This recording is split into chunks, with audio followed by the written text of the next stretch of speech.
There's like that, because true art, here's something about true art. This is something I learned from Jung. It's so smart. He was so smart.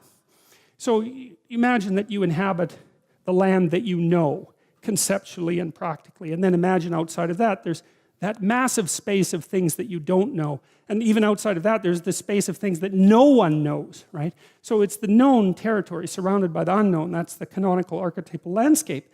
And the unknown manifests itself to you, and that's where new knowledge comes from. But the question is, how is that knowledge generated? And it doesn't just leap from completely unknown to completely articulated in one move.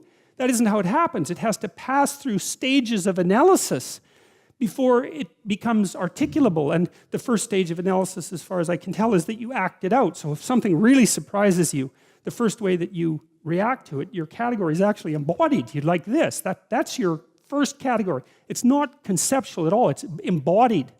And then maybe you start to, like, you're at home at night and something startles you and you freeze, and then it's dark, and then your imagination populates the darkness with whatever might be making the noise. And that's the sequence. It's like embodied response, imaginative representation, exploration, articulation. That's how information moves from the unknown to the known. And artists are the people who stand on that imagistic frontier, and they put themselves out into the unknown, and they take a piece of it and they transform it into some mythological image. And they don't know what they're doing exactly, because they're guided by their intuition if they're real artists. Otherwise they're just propagandists. They have to be contending with something that they don't understand.